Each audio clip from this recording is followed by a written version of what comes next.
Le violon de Santa Claus. Sans être précisément âgés, le père et la mère n'étaient plus de première jeunesse. Lorsqu'après un an de mariage, béni par l'ange des amours heureuses, le petit Louis naquit. C'était un délicieux bébé rose et blond, avec de grands yeux noirs tout rêveurs, que sa mère berçait presque constamment dans ses bras, avec des tressaillements de joie folle, et que le père allait regarder dormir la nuit des heures entières, éveillé par des hantises de bonheur et d'orgueil paternel. L'enfant grandit et se développa sous l'influence de ce double rayonnement de tendresse, de même qu'une plante délicate s'épanouit sous les chauds effluves du soleil et la caresse des brises printanières. Il grandit plein de grâce et de gaieté, toujours choyé, toujours adoré, sans que le pli d'une feuille de rose eût jamais troublé son sommeil, sans que le plus léger nuage eût assombri la douce clarté de son aurore. Il était charmant. Son sourire avait comme des irradiations lumineuses. Le timbre de sa voix faisait songer au gazouillis des oiseaux sous les feuilles. À 2 ans, il avait de profondes ingénuités. Quand il aperçut pour la première fois le demi-cercle d'or du croissant, il s'écria tout angoissé. « Papa, vite, un marteau, des clous, la lune brisée !» Avec cela, crâne comme un paladin. Il ne faut jamais oublier, il ne faut jamais aller au coin de la rue, lui dit un jour sa bonne. Pourquoi? Il y a des sauvages. Des sauvages? S'écrie-t-il, le poing sur la hanche et le sourcil froncé. Ah, pas peur, vais aller chercher mon sabre. Enfin, capable de s'oublier des heures entières dans des rêveries étranges, un soir, grand témoin dans la maison. L'enfant est disparu. Pris d'une horrible inquiétude, on le cherche vraiment à droite et à gauche, dans toutes les chambres, au dehors, partout. Nulle trace du petit. La nuit était déjà avancée, et l'on commençait à perdre la tête, lorsque quelqu'un découvrit l'enfant, seul sur un balcon, le menton dans les 2 mains, et le regard égaré dans le vague firmament. « Mais que fais-tu donc là ?» lui demanda-t-on. « Moi, regarde. »« Quoi ? Belle étoile. » Mais ce qui le caractérisait surtout, c'était sa passion pour la musique. Un air de flûte provoquait son enthousiasme. Une fanfare le faisait bondir comme un choc électrique et le jetait dans des transes. Ajoutons par parenthèse que cette espèce de frénésie maladive le suivit jusque sur les bancs de l'école, où, même à l'âge de 8 ou 9 ans, un éclat de trompette ou un roulement de tambour lui faisait irrésistiblement lâcher livres et crayons, pour se précipiter dans la rue et suivre, sans se préoccuper d'aucune permission, la première escouade militaire qui passait. Mais, comme c'est au bébé seul que nous avons affaire, revenons au bébé. Si jamais un enfant fut passionnément aimé de ses parents, ce fut lui. Je le répète, on se levait la nuit pour le regarder dormir. Pauvres parents, le ciel leur réservait une terrible épreuve. L'enfant avait maintenant 3 ans et demi bien comptés. Or, il n'avait pas encore atteint son 12e mois lorsque la maman lui découvrit à la gorge, dans la région du larynx, une petite tumeur qui se développait d'une façon inquiétante. Qu'on me pardonne une expression technique trop prétentieuse peut-être, c'est ce qu'en termes de chirurgie on appelle kyste sébacé.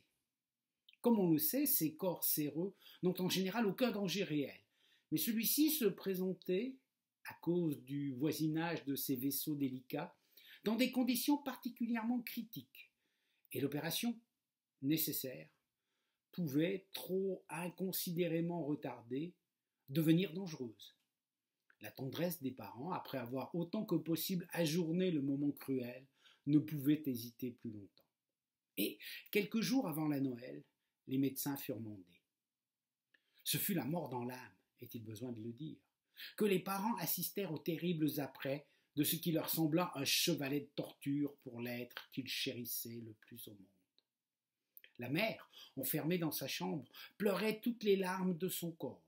Le père, en détresse, le cœur serré comme un étau, dut s'emparer par ruse du pauvre petit pour le soumettre à l'influence anesthésique. Et, comme cela, oui, en pleine santé, en pleine gaieté, avec le printemps dans les yeux et des éclats de rire dans la voix, le cher petit eut les poignets saisis Et ce fut de force et malgré ses résistances désespérées qu'on lui fit respirer l'horrible drogue, jusqu'à ce qu'il retomba, inerte et pâle, comme un cadavre, sur la table où l'attendait le scalpel du chirurgien. Par malheur, l'opération n'eut pas tout le succès désirable.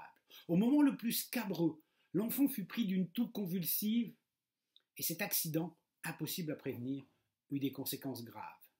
Le kyste, au lieu d'être enlevé intégralement, ne put être extrait que d'une façon incomplète, et la plaie dut rester ouverte pour la lente élimination du reste par voie suppuratoire. Mais abrégeons ces pénibles détails. Les parents, réfugiés dans une pièce à part, attendaient le résultat avec une anxiété plus facile à imaginer qu'à décrire. « Eh bien !» s'écrièrent-ils tous deux à la fois, la sueur de l'angoisse au front, en voyant apparaître le médecin de la famille qui avait surveillé l'opération.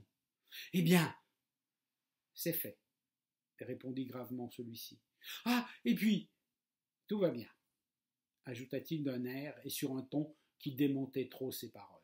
« Ah, docteur, docteur, s'il y a du danger !»« Non, il n'y a pas de danger, pour le moment du moins. Seulement que la mère s'arme de courage, car il va falloir des soins très assidus, et ce sera peut-être long, pourvu qu'il ne survienne aucune complication, ajouta-t-il avec un hochement de tête où perçait son inquiétude. En tout cas, il faut prévenir la fièvre par tous les moyens possibles. La garde malade a mon ordonnance par écrit. Je reviendrai ce soir. Le soir, le médecin revint. Il trouva les pauvres parents au comble de la désolation. Une fièvre intense s'était déclarée. Durant 3 longs jours et 3 longues nuits, le petit martyr fut entre la vie et la mort. S'il pouvait dormir, disait le docteur, qui ne prenait plus la peine de dissimuler son anxiété. S'il pouvait dormir, il n'y a que le sommeil qui puisse le sauver. Et malheureusement, dans l'état de faiblesse où il est, ce serait une imprudence que de lui administrer aucun narcotique. Il faut tout attendre de la nature ou de la providence. Ce fut un calvaire pour la malheureuse mère clouée au chevet de son enfant. Quant au père, il errait par la maison comme un insensé, s'arrachant les cheveux et ne songeant qu'à se briser la tête contre les murs. Son fils, son petit chéri, son idole, son seul enfant. Il s'accusait de l'avoir tué et se maudissait dans des accès de désespoir délirant. L'enfant n'avait pas dormi depuis 2 jours. Insensible à tout ce qui se passait autour de lui, il promenait dans le vague le regard voilé de ses grands yeux vitreux que dévorait la fièvre. « C'est demain Noël, mon chéri, » disait le père penché sur l'oreiller humide de ses larmes et couvrant de baisers fous la menotte qui reposait inerte sur la courte pointe. « C'est demain Noël, la fête de l'enfant Jésus. Pendant la nuit, Santa Claus va faire sa tournée et distribuer des cadeaux aux petits enfants qui dorment. Tes souliers neufs sont dans la cheminée, là, justement dans la chambre voisine. Tu n'as qu'à dire quel jouet tu désires avoir, mon ange. Et si tu dors bien, Santa Claus te les apportera bien sûr. Tu vas dormir, n'est-ce pas ?» Et le pauvre papa détournait la tête pour cacher ses pleurs et refouler ses sanglots. « Que veux-tu que Santa Claus t'apporte ? Voyons, dis, mon trésor. »« Un violon, » répondit l'enfant avec une lueur de joie dans le regard. « Un violon ? Eh bien, il en a des violons, Santa Claus, j'en suis certain. Dors bien, un bon ange lui dira de t'en apporter un beau. » Mais l'enfant ne dormait pas. Et le médecin qui venait le voir plusieurs fois par jour se désolait. « Ah, s'il pouvait dormir, disait-il, ne serait-ce qu'1 heure. » Dans la soirée, l'enfant fit un signe à son père. « Qu'est-ce que c'est, mon ami ?» demanda celui-ci en se penchant sur le lit pour prêter l'oreille. « Est-ce qu'il sait en jouer du violon ?» fit le bébé d'une voix faible comme un souffle. « Qui, mon ange ? Santa Claus. » Le père se dressa tout à coup sur ses pieds en se frappant le front. Une inspiration subite, une inspiration du ciel venait de lui traverser le cœur et le cerveau. « Mais oui, mon amour, » s'écria-t-il en pressant la main fiévreuse de l'enfant. « Oui, mon amour, il sait jouer du violon, Santa Claus. Il en joue délicieusement même. Et si tu veux bien dormir sur ton petit oreiller, là, ton bon ange le fera jouer pour toi, et tu l'entendras dans un rêve. Tu verras comme ce sera beau. » Et le pauvre père, une dernière lueur d'espoir dans l'âme, sortit sur la pointe des pieds, laissant la mère seule agenouillée de l'autre côté du lit, où le cher malade, assis sur son séant, ouvrait de grands yeux fixes dans la demi-clarté qui filtrait à travers les transparences de l'abat-jour. La nuit avançait, la sainte nuit de Noël. Les cloches commençaient à chanter dans les grandes tours lointaines, et le bébé ne dormait pas. Le père, après être resté absent une petite demi-heure, rentra. « Je viens de voir Santa Claus avec sa botte pleine de jouets, parmi lesquels j'ai cru apercevoir un bijou de violon, dit-il. Il sera ici dans un instant, car il sortait justement d'une maison en face. Baissons les lumières, et toi, bébé, ferme tes yeux et fais au moins semblant de dormir. » Il fut interrompu par un léger bruit venant du salon voisin. « Chut ! C'est lui. » Le bruit s'accentua. On aurait dit des cordes de violon qu'une main mystérieuse accordait à la sourdine. Le malade fit un soubresaut et tendit l'oreille. On entendait battre son petit cœur dans sa poitrine. Alors ce fut un ravissement. Des sons d'une pureté angélique glissèrent dans le silence de la nuit. Des lambeaux de mélodie d'une suavité incomparable flottèrent dans l'air. Des accents d'une douceur infinie qui semblaient émerger des profondeurs d'un rêve, se répandirent en ondes diffuses dans l'ombre calme et reposée de l'appartement. La main du bébé tremblait dans celle du papa, dont le regard noyé dans la pénombre suivait avec anxiété les diverses phases de la surprise, de joie et d'attendrissement qui se manifestaient tour à tour sur les traits émaciés du petit malade. Celui-ci écoutait toujours. À un moment, l'archet invisible parut obéir à quelques inspirations nouvelles. Les capricieuses fantaisies du début s'éteignirent par degrés et se voilèrent peu à peu sous le tissu de phrases musicales d'un caractère plus défini. Des mélodies plus distinctes se mirent à chanter dans les vibrantes sonorités de l'instrument, et l'oreille put saisir, pour ainsi dire au vol, toute une série, ou plutôt un enchaînement indécis encore, mais parfaitement perceptible, de ces vieux chants de Noël. Si impressionnants dans leur archaïque simplicité, œuvre de ces génies anonymes qui surent si bien rapprocher les deux pôles de la vie, faisant à la fois sourire l'enfance et pleurer les vieillards. Ils y passèrent tous les bons vieux cantiques d'autrefois, tour à tour gais, attristants ou solennels, mais toujours émus. Ça, berger, assemblons-nous, nouvelles agréables. Il est né le divin enfant, dans cette étable, les anges dans nos campagnes, et cet adeste et fidèle, si large de facture et si vibrant de poésie chrétienne. Tout cela se succédait, se mêlait, s'enchevêtrait dans un ensemble harmonieux auquel le décor nocturne de cette scène de douleur muette prêtait un caractère d'une inexprimable intensité d'impression. L'enfant ne bougeait plus, ne tremblait plus. Le monde extérieur avait disparu pour lui.